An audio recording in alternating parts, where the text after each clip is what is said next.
Okay, so up until now, through chapter 4, we have met all of the characters so far that have interacted with Mr. Griffin and everything that they have talked about. So now we're getting into chapter 5, and we're actually going to learn a little bit about Mr. Griffin. So, chapter 5, page 52, Killing Mr. Griffin. The alarm went off at 7. And Kathy Griffin reached out without opening her eyes and pressed the button to shut it off. Just as automatically, she reached for Brian in the bed beside her to find nothing but an empty pillow and a mass of tangled bedclothes. She groped for a moment, as though expecting to find him there, twisted somehow into the sheets or buried beneath the untidy lumps of blankets. Then, as she became more fully conscious, she sighed and opened her eyes to affirm the fact that she was, in fact, alone in the double bed. The man, she thought, I don't know why he owns an alarm clock. He never bothers to use it. The sound of running water told her the shower in the bathroom was in use. She lay quiet, letting herself come slowly awake until the water stopped and she heard the shower stall open and slam closed. A few moments later, the bathroom door opened and Brian came into the bedroom, dressed in a t-shirt and undershorts, toweling his hair. "Morning, Bri," Kathy greeted him, hauling herself to a sitting position. "What's the order of the day? Fried or scrambled?" "Go back to sleep," Brian told her. "I'll fix my own eggs this morning." "No, that's my job." A moment before, she would have given anything to have been able to roll over and sink back into slumber. Now that she had been given permission, some contrariness in her personality kept her from doing it. She swung her legs over the side of the bed and stood up slowly, adjusting herself to the unaccustomed weight of her rounded belly. There's nothing in the rules that says that pregnant women can't cook breakfast. "You're sure you feel like it?" "Of course." And now, suddenly, she did. She gave him a quick kiss on the cheek in passing, pulled the terry cloth robe on over her nightgown, and padded barefoot out to the kitchen to put on the coffee. To Kathy, going barefoot meant springtime. Raised on a farm in Michigan, she had gone barefoot in childhood from the time the first dandelions appeared in the new grass to the time of the first snowfall. Her feet were so tough that she thought sometimes she could walk across a bed of nails without any discomfort. To Brian, whose own feet were soft and tender as a baby's, the whole idea was upsetting. "You'll step on something," he told her. "That's the way people get tetanus." It was one of their minor differences. There were many others. In fact, if a programmer had planned the most unsuitable partnership imaginable, Brian and Kathy Griffin could have been the outcome. Brian had his master's degree in English from Stanford University. Kathy had been a C student in high school and had never gone to college. He had, until recently, been assistant professor in English at the University of Albuquerque. She had, until 2 months ago, worked in the ladies' wear department of a clothing store. Their personalities were as different as their backgrounds. "He's a fine man, I'm sure," Kathy's mother had said the first time she met him. "He's certainly brilliant and dedicated to his work, but he's so stiff and serious and, well, truthfully, dear, any man who is still a bachelor at 36 has to have something the matter with him." "Perhaps he never met the right woman," Kathy suggested mildly. "Or maybe it just takes him so long to loosen up and break through the ice that all the women he's known have given up and walked off before they ever really got to know him." "And you've decided to be different? Why?" "Because I'm stubborn," Kathy had admitted truthfully, "and because I think that Brian Griffin is worth waiting for." And wait she did. They had known each other 2 years before Brian asked her to marry him, and another year before that marriage took place. At the time he proposed, He had told her of his decision to leave the university and take enough education courses to become certified at the high school level. It will be a year before I'll be able to take on the responsibility of a wife, he had told her. And even then, it won't be milk and honey. I'll be making less money than I have been, and there will be a lot less security. I have tenure at the college, which I won't have in high school. I might not even be able to get a job immediately. The country's overstocked with high school teachers. Then why do you want to be one? Kathy had asked him, puzzled. Because there aren't enough good ones, Brian had told her. Many of the kids coming into my classes at the university are all but illiterate. You give them a page to read and they can't tell you what's on it. Try teaching them the classics and they can't pronounce the words. Ask them to write about something and they can't make complete sentences, much less spell anything over 2 syllables. Can't you do anything about it? I try, but it's too late, Brian had said. By the time they're in college, it's gone too far. They've had 12 years without disciplined learning, and they don't know how to apply themselves.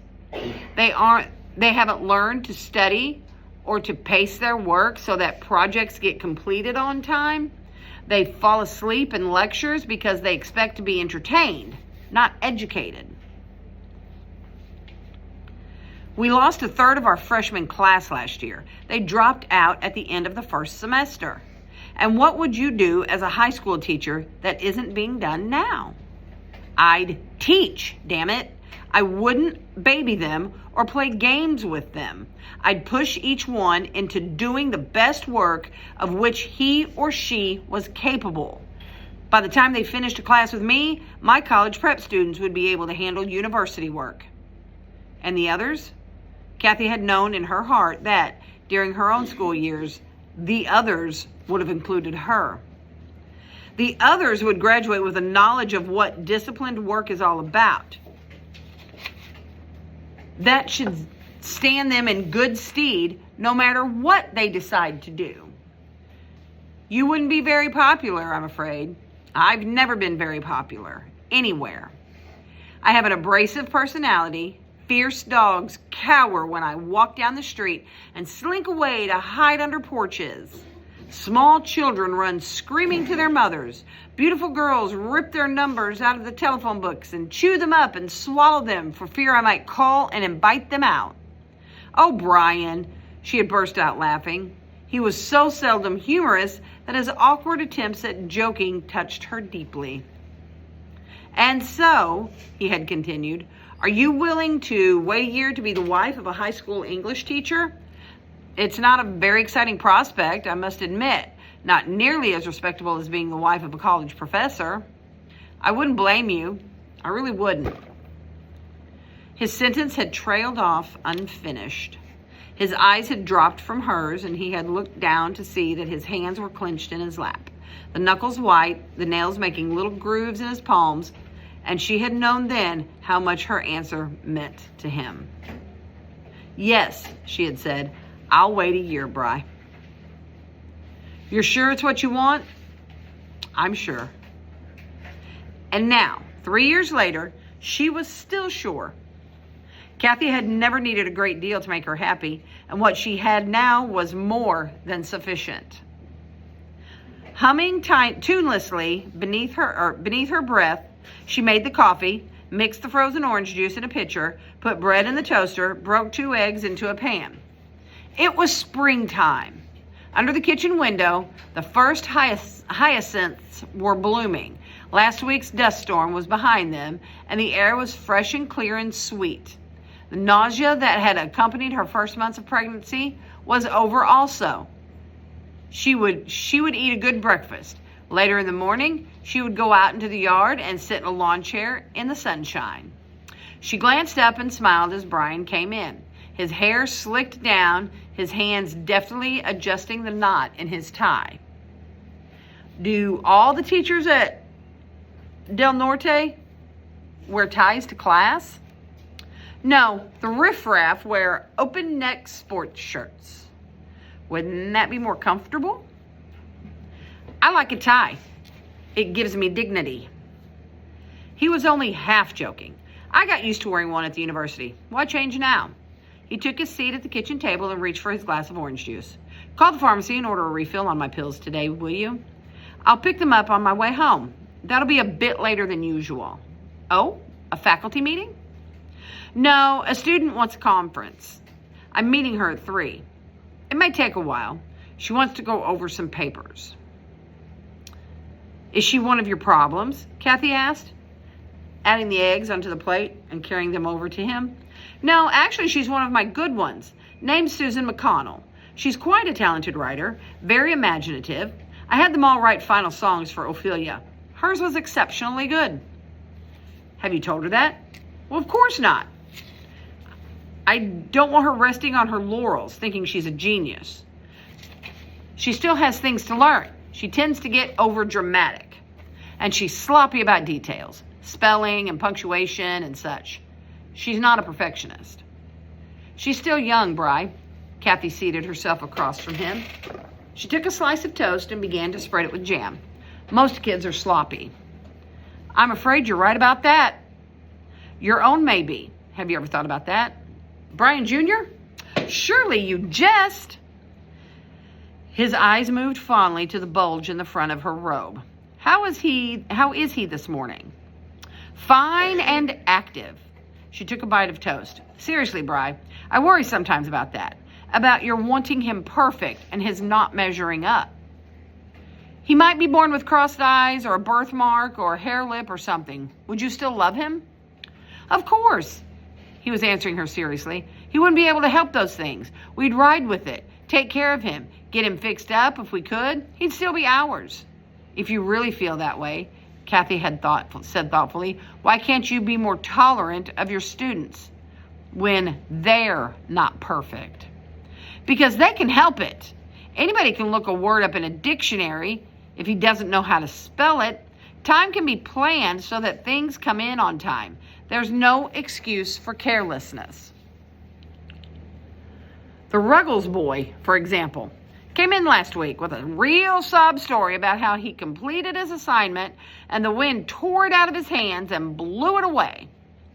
Papers put carefully into a notebook don't blow off. On a windy day, you close a notebook and you put it under your arm. That's elementary enough. Did he redo the assignment? He did, but I wouldn't accept it. It would set a precedent. If I took one late paper, I'd never be able to refuse the next one. Within a week, everything I've taught them about work discipline would be down the drain. The class would be as much of a mess as the one taught by that idiot Luna woman. Dolly Luna? She smiled despite herself. I've got to meet her. After all, the kids dedicated the yearbook to her. Is she really a dolly? Sure is. 2 big eyes that open and shut, painted on smile, head full of sawdust. Ever see a 30-year-old teenager? That's our Dolly. She doesn't want the kids to think she knows more than they do for fear they won't like her. Kathy didn't know why, but the metaphor struck her strangely. The grin faded from her lips. She herself smiled a lot. She had never thought about that. Brian, she had said slowly, do you think of me as a dolly? Of course not. He was honestly shocked. What am I when you think of me? You? Why, you're my wife. Before that, what was I? You were Kathy. You are real, a person. All you've ever been to me is Kathy. He took a final swallow of coffee, stood up, took the paper napkin and ran it across his teeth. It was a gesture she hated. If people were that concerned about their teeth, they should brush them one extra time in the morning. At the same time, it made him suddenly so human, so vulnerable, that she wanted to hug him. It was terrible to be married to a man whose weaknesses were his virtues. Bri, she said, I want to ask you a favor about the McConnell girl. What? He looked surprised. If she is really as talented as you say, I want you to tell her there's something, to handing out something positive. So she overwrites. So she's messy, she's imaginative and bright and special. You said so yourself. I want you to tell her. My God, Kathy, you don't even know the kid. Yes, I do. She stood her ground. Not personally, maybe, but I know her.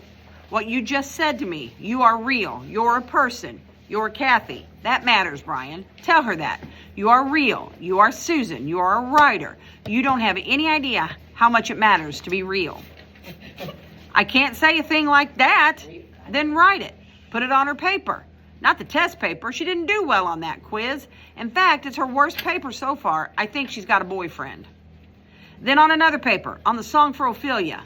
You're a bossy wench. He made a grab for her. Kiss me, Kate. Not if you talk in Shakespeare. She pulled back, both pleased and offended. You're not taking me seriously. I meant it. Every word about Susan McConnell. You're taking it too far, Bri. You've got to give them something besides criticism.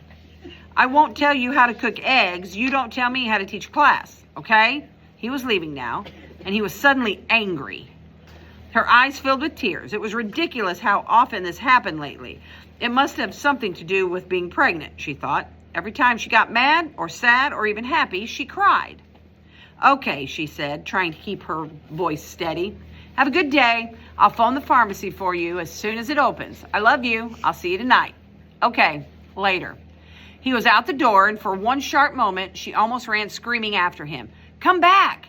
That suddenly, that quickly, it struck her. I don't want him to go. He mustn't go. Without reason, terror shot through her, but she was as frozen as stone, her lips open to shrill the words that would make him stay. Something is wrong, she thought wildly. Something terrible. He mustn't go. And as though her thoughts had been strong enough to reach out and touch him, he was back again. He was bending over her, his hand under her chin, raising her face to his. Kathy, he said, I love you.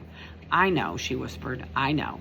It was strange, like a formal goodbye, but how could it be when he would be back so soon, in only a matter of hours? After school, after the conference, with the McConnell girl, he would be home. It will be different, she thought, when the baby comes. It will all be different. Once he's a father, he will be able to give love more easily. He'll be able to reach out to all of them then and touch them. It will be different in only months now when the baby comes.